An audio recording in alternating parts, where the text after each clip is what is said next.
I love this, man. I love these little pullback cars. Press favourite.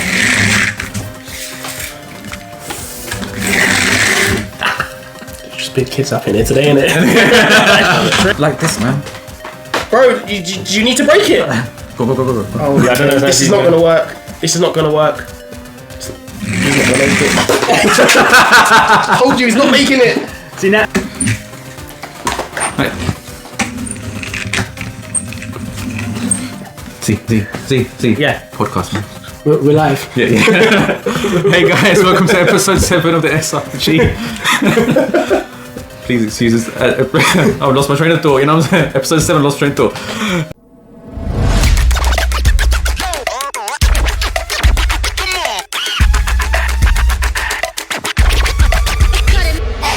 Hey guys, welcome to episode 7 of the SRG podcast a2z. My name is Andy. This is Z.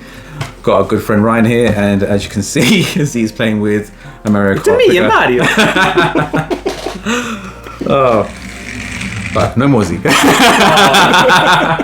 No more. Man's no fun. Well, funny you should say that, because the topic of today is what is your favourite Sega system? I'm going to start if you don't mind me. Mine is the immortal MegaDrive. The reason why I say the MegaDrive is one game only. Well, it's a range of 3, but one game, Streets of Rage 3. Now, I love Streets of Rage. I think it's an awesome game. And Streets of Rage 3 in particular, the soundtrack was awesome. It was just, the music behind it was really good. It was like a vibey kind of feel to it.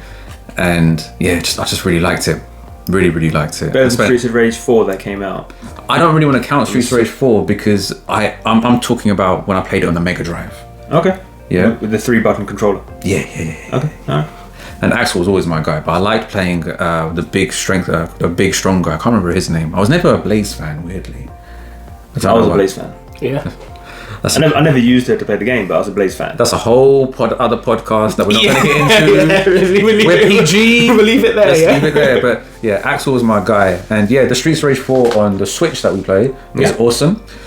But on the MegaDrive itself, I think it was, I don't know if it's Axel or someone else, when you press C, where it zoomed to the left and a squad car came and it fired that missile. Yeah, it's basically all of them. Oh, is it? Yeah, it was like a special move, wasn't it? Yeah. That was awesome. I just really liked that game. You didn't play that game very much, did you? I had a Super Nintendo, right? But my pal had a MegaDrive. Oh, okay. I only played Streets of Rage, where it was 1, 2, or 3. But I just remember 3 when I played with one of my cousins. Again, a Sega fan. He always used to play Streets of Rage 3, and the music always stuck out for me. Yeah. It was really cool. And if we're going to talk about music for a second, for me it was Stage 1 of Streets of Rage 1. That was the music for me. That's the one that got me. Yeah. Every single time. Even the introduction music to Streets of Rage 1 was the one that got me. And to this day, out of all the 3 Streets of Rages, I still play the first one. Nice. Cool. Well, leading to you, what was your favourite Sega game? Sega game or console? Sega game and or console? Console. So my first Sega console was the Sega MegaDrive. I've never had a Master System. To this day, I still don't have one in my collection. Of all the games you have, you've got no Master System? Of all the games I had so all consoles, consoles, all of that. Yeah, all combined. You know what I mean? Never had a Master System. Never had a Master System. Okay. And it's one, and I really want the original one, Master System 1, not 2. 1. I prefer the shape of it. That red bit at the top. Yeah. The card slot. Yeah. That, for some reason, that really gets me every single time. I love card slots. Don't know why. They're great. Don't laugh at me, man. We all got our own thing. Yeah, we'll got our own thing. Yeah, that's fine. We'll go back to Blaze in a bit. But I think one of my favourite consoles, one of my favourite Sega consoles was the Sega Saturn. I love the Sega Saturn. Daytona on that was epically good. I played so many hours of Daytona when it came out. But my favourite Sega console is the Dreamcast. I don't think that gets enough love. No, it doesn't. It's a Windows-based system, Windows CE, for those of you that don't know. Wow. The quality of the games that came out was so good. I'm not going to say they're arcade perfect, because they weren't, unless you got a Neo Geo. But just the way that it worked, and the dial-up internet in those days, I remember playing hours and hours and hours of Quake 3 Arena. Epic game. Even to this day, there's still a massive following on that game. And I can't remember how many people you could have in the game at the same time. I want to say it's like maybe 12, I can't remember.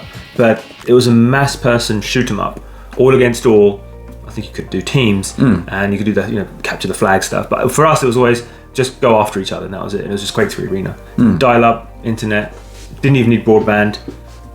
Hours and hours and hours of fun. And then you got the little VMUs that you can plug in, the little memory cards, with the little screen on top of it. That. Go on, sorry. No, and then you had the Rumble Pack.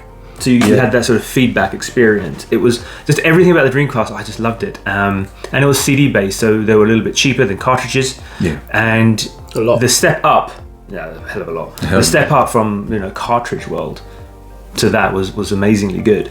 Now the Sega Saturn was a bit of a stepgap. I don't think the Sega Saturn got enough love.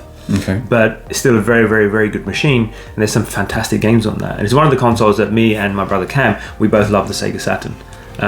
But yeah, definitely for me, Sega Dreamcast. Cool. What about you, Ryan? So my first one was actually the Master System 2. So I really love that one. I think the reason why I enjoyed it the most is because back in those days, getting games were kind of tricky to get. So you had Alex the Kid built in. So you didn't really need any other games. You just plugged it in, turned it on. It was always there. It wasn't, remember back in the day when the game weren't working, you used to have to blow the cartridges and blow inside just to make sure it worked. On that, if you ever look at the disclaimer or the warnings on the... It says don't blow into it. It says don't blow into the... But it always worked. Connectors. Yeah, I don't know what they were doing. I don't know why. One day I want to test this. I actually want to get in the machine and be like, all right, it's not working, and we're not going to blow on it. And just see. And we're just going to see what else we can do to make it work. But I don't know, everyone says just blow on it. Everyone used to say just blow the disc in and turn it on, and it used to work straight away. So maybe it was telling you to do that if they wanted you to go and buy the game again so it made more money. Didn't think of that. Yeah, so for that, Master System 2, I liked how the control pad was. It was kind of like that weird... That lovely square, two buttons just fit so perfectly. It was the colour, it was the design that got me. Black and grey with a bit of red, right? Yeah, so nice. The D-pad was so nice as well. It was like, it had a curve to it. Yeah, such a nice one, and the games that they had on it, it was really good. But if we're talking favourite games from all the Sega ones, I'm not a massive tennis fan, but Virtual Tennis on the Dreamcast. Oh my days. I feel that game and Time Cop. Yeah, I think like going to my friend's house, we should just play that for ages.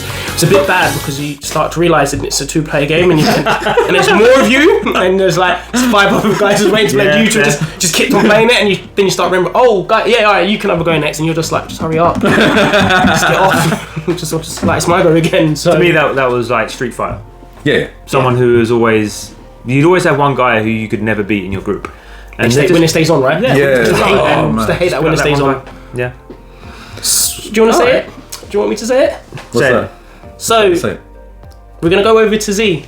Oh God, what? Tell us. Can I have Mario back then? No, let's give him Mario because I think he's going to need it. I think he's going to need Mario. What? Like a stress relief. Yeah, just don't break him. Yeah, please don't, because that's obvious. You gave it to me to look after. So anyway, a couple of weeks ago, Sega did release a statement. I'm listening. Sega did release a statement saying that they're going to be removing... now. Let me finish. They're going to be removing some of the games from... That's why we gave you Mario. You make it better. So Sega are going to be removing some games from, I believe, the Switch emulator platform thing we got on the Switch, and or the... You're talking about the Sega MegaDrive Classics that we bought. Yeah, and downloaded, and now they're going to switch it off for us. Correct. So what they're saying is they're going to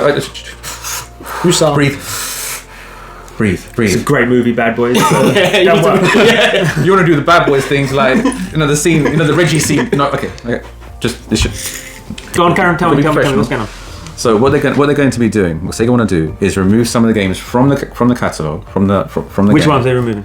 They haven't told us. They better not take out Streets of Rage. No, because then this will be a whole. There'll be a lot of rage. There'll be rage. Okay. These spikes will be big, kind of thing. So what they want to do is they want to remove some of the games from the classic catalogue to make room, which I think is Virtua Fighter. They want to bring back, and they're saying. Well, they run out of memory. What's going on? I don't know. I don't understand that either. I don't know, but. So they're removing. Okay, so basically, what you're saying is I've got arms across. I'm angry. So we're good. We're back. You sure? So it's Sega Mega Drive Classics. They're going to remove a bunch of games. We don't know which games yet. Correct. Okay. Do you know when they're doing it? They haven't told us. Okay. They've been basically very vague about the information, but they said they want to bring Virtua Fighter to the platform, to whatever is on the Switch or whatever. But in order to do that, well, not in order to do that, but they would like to remove some games from the catalogue so they can make room for it. And my first thought was, again, the whole memory thing. And why do you need to do that? Yeah, maybe there are things that they need to do in order to accommodate it, but even I'm like, we live in a cloud-based. No more. We live in a cloud-based kind of world right now, so stuff like bandwidth and stuff is, it's accessible. Even I was just scratching my head, going, "Why would you do that?" And I think this is probably less to do with bandwidth or anything like that. It's probably they're probably moving into more of a subscription model. Break it down. Why do you feel that way? Because everyone's doing that at the moment.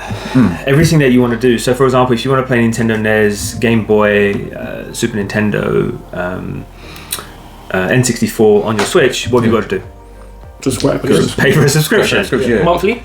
Yeah, that's monthly or annually, whatever it is. But you have to pay to play the same games that you bought previously. Yeah, joke. I mean, there are issues around this. Obviously, do you own the original? So can you officially play it now? I don't. I appreciate there are challenges around that, but come on, Nintendo, Sega. These games are decades old, and you're just making money out of it for the sake of making money. Give us something new. Give us something that's different. Give us something that pushes the boundaries like you used to in the 80s and the 90s and the 2000s. You used to do that. Everything was new. Now, I'm not saying that every game that came out in those days was perfect and it was 100% complete, because they weren't. They had glitches in them, they had problems in them, and I get that. But they were different. They did something different. Exactly. Right now, it's let's just take the games that we've had previously and re-release them again and again and again. Yeah. And I'm 100%. kind of getting to a point where I'm going to stop buying these games, stop downloading these apps, because of the same problems happening. So, like, we're messing around with you in one of the episodes. It's like physical or digital. Yeah. This is why you go for physical, because you don't have to continuously pay for the same thing. Yeah. The problem that you then have with physical is what it degrades as soon as you buy it. Yeah. Yeah. Then you've got problems of, okay, so I'm going to move on to the PlayStation 9 and doesn't work. Xbox ABC, whatever it is. Yeah, virtually. Yeah. Whatever they call them. Yeah. So I don't know. I feel like a lot of these games should just be bundled within these packages. To a certain extent, right? There has to be some kind of leeway where you can have maybe a certain amount of games that you can get free with it. Yeah. I mean, both consoles, whether it be the Super Nintendo or the Mega Drive, they've got a massive catalogue of games even from Europe to the Far East to America. Now, there are some games that were released in the Far East that were released in Europe, and vice versa with America. If they have that available to us, again, why don't they release them? Why don't we have the likes of all the Street Fighters and obviously we've got all the Marios, like all the Sonics, all the, finally we've got GoldenEye on the N64 emulator on the Switch, which you're very happy about, as you can tell by we're not GoldenEye, yeah. So the question is, why don't they give us all the games? It's money, because they can make money out of it. There you go. Basically, that's it. Because people like us will pay for it. Yeah. Because we know we want the nostalgia back again. Yeah, we complain about it all day. Yeah. We even though we complain, but we know we will get to that point where we're at home and you're just like, you're playing your new games, I just want to play an old one. And you see it there in the store and you'll be like, yeah, why not? Just click. Yeah. And you purchase it and then you play it. And then it's easy, isn't it? It's very convenient. Yeah. But going back to your original point, Sega are removing some games. I'd like to know what games you're removing. Yeah. I really would like to know. And in addition to that, Virtua Fighter is a great game. Yeah, 100%. It's one of the really good games. We were just talking about, which Sega consoles. On the Sega Saturn, I remember playing Virtua Fighter. Yeah. It was great. I was terrible at it, just like how I'm terrible at Tekken. Yeah. But I loved it. It was really, really good fun. And I think there's enough of a following for it to come back. Now, are they going to bring back the original? Are they going to remaster the original series, the original games? Or is it going to be a completely new version of Virtua Fighter, which is now replacing the old? The games that they're removing, which we've already paid for the 19th time. Yeah. So there's lots of questions around this for me. Cool. Well, thank you for that. Appreciate your views. You can have Mario back now. Yeah, you can have Mario. You can calm me down now. Yeah. And on that note, thanks for listening, guys. In the comments, let us know yours. Okay. Yeah. You're meant to be like the professional one. Yeah, sorry. But listen, guys, let us know your views on Sega, and also what Sega consoles you loved playing. playing when you were growing up and whatever, and what games you look at. I've lost my train of thought myself. Just let us know. Take care, guys. I'm trying to finish, man. Are we done? Yeah, well. Let us know in the comments what you think, and I'm done. These two are just crazy. Yeah, take care. Take care, guys. See you later.